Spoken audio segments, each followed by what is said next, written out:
my introduction to archaeology is something that happened very, very slowly. I suppose when I started diving many years ago, I always thought about finding a treasure ship. But eventually, when I did find something which was historically very important and produced some quite valuable items, I suddenly realized that these items didn't belong to me or to the group that were excavating them. They had owners somewhere, and I thought that these things should never be disposed of or just sold for money, and they should be put in a place where the public could admire them. So I became very interested, and I read and studied, and then one day I was offered a place in university to do a degree in history and archaeology, and I did a 3-year degree course, a Bachelor of Arts course, and it went from there. And ever since, I've been involved in the world of underwater and marine archaeology, both freshwater and saltwater.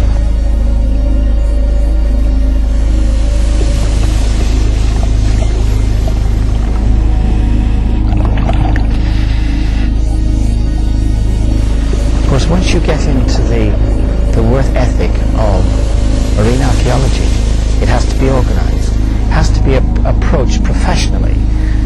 Everything has a time. If you're working deep, you go down, say 100 feet, and you've got 20 minutes, you've got a job to do. If you don't complete that job in 20 minutes, you leave it. You can't stay on because you're just endangering your own life and the life of somebody else who might come to your aid if you have a problem. All that really matters is the end result. It's the job. It's very disciplined. And as a lot of divers will know, sports diving is disciplined, because if it's not disciplined, accidents happen. And underwater, you only get one chance. You either survive or you don't survive.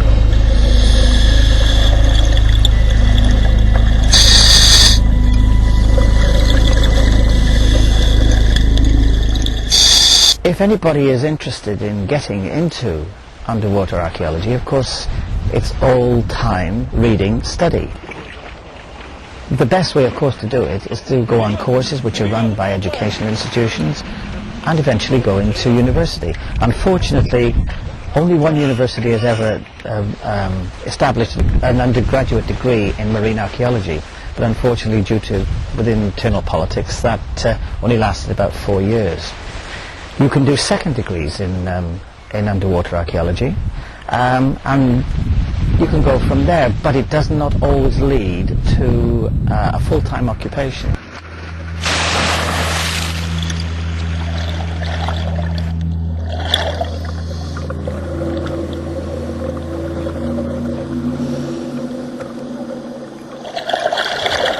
As regards a full-time occupation in the world of underwater archaeology, I'm afraid archaeology comes at the bottom of the pile, and especially underwater archaeology where it can't be seen.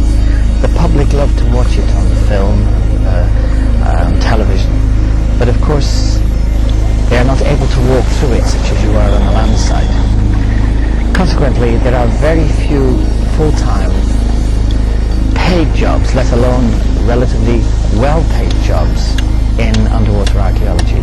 I suppose in the whole of the United Kingdom there's maybe no more than 20 or 30 people who have a full-time job in that area of archaeology. You have to be, you have to do almost every job as though you're doing it because you love it. If you didn't love the job, you wouldn't stay in it anyway. It's mostly in the areas of education that these jobs are available, but usually attached to an educational institution, and it's usually land archaeology, terrestrial archaeology, as well as marine archaeology. You have to have another subject. And the reason for this is there is no government funding for underwater archaeology. It's only through centres of education where you get funding for teaching, such as archaeology departments and all the rest of it, that people can find a job in marine archaeology.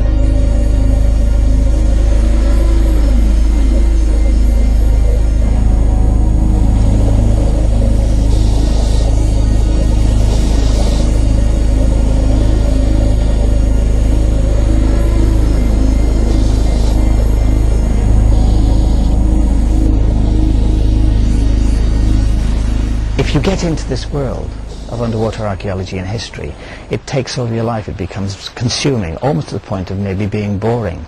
But it's something that I wouldn't change, because the amount of knowledge is there that's there to be researched and even published hundreds of years after things have sunk or disappeared. We'll just keep on going. I would say that 99% of the people involved in this subject are only interested in job satisfaction and getting the information out to the public. Certainly not what it's going to do for your bank balance. My bank manager will back that up. I always treat it as a hobby and hope that one day somebody might pay you. Unless you're brilliant and you've got some incredible skills, the chances of getting a full-time job are virtually unachievable.